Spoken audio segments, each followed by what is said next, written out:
So we're gonna see how this goes. I'm gonna not do any kind of heel drills or direction changes to start. We're gonna walk back and we're gonna get him the giggle ball. I've been meaning to get him the giggle ball for a couple weeks now. Big goober.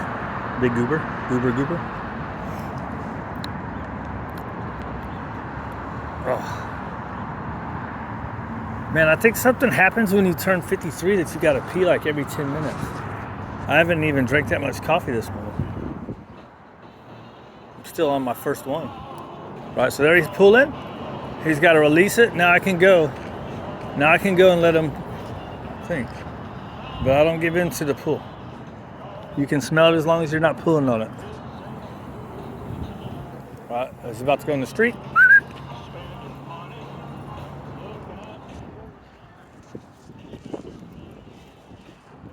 I thought he was ready to come back already.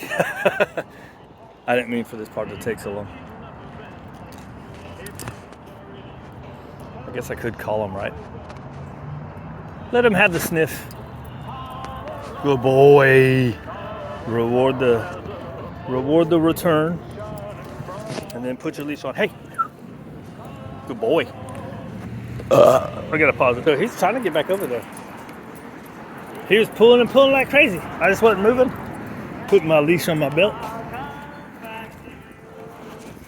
So, if you use food when you walk, this is what you do. You put your leash in your right hand. You can correct with that hand. Good boy. And you can reward with that hand. That's a good boy. Right? Little pressure. Good boy. Little pressure. Good.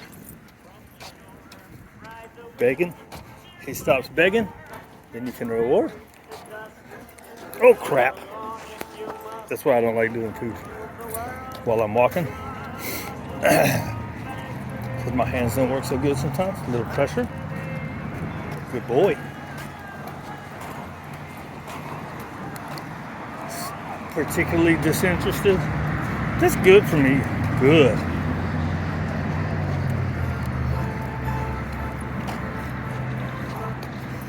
A lot of times, I'll do a lot of food at the beginning, a little pressure. We got a distraction coming. Hello, how are you? Good job. Very nice job.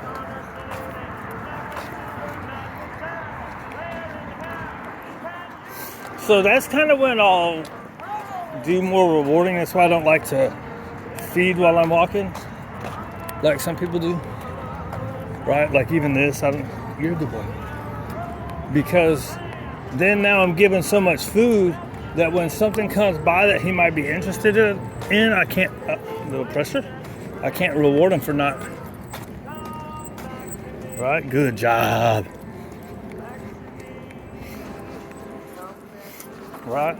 So if you're like food all the time, I mean, you can get like 4, 5, 6 pieces. So all that is like, it's no big deal. You can adjust to it. Or if you're walking, you can be using their food. And then when there's something exciting and they do good, then you can move to your hot dog. Right? I see, like, a lot of people make a big deal out about a lot of stuff. And it's not a big deal. You can adjust.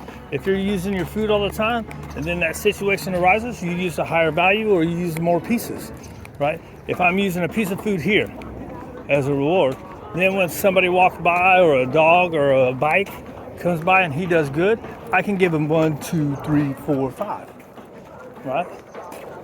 But people make it sound like, right, there's a bird up there.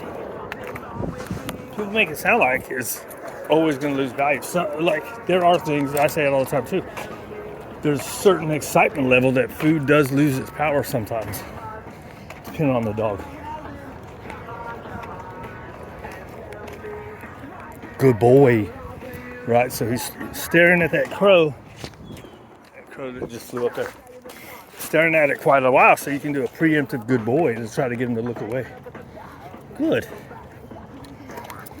Because the more they stare, the more excited they'll be, and the more they'll want to go to it.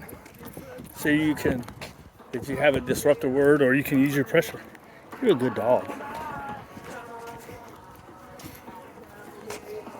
Adopt me. Dang, that's only 5 minutes. A little correction there. Yeah, I guess I knew that. 7 minutes all the way back to where we work at. Act like you didn't know that. That's my old timer's disease. Good boy. I had a friend whose mom called it old timers. That's what she thought it was.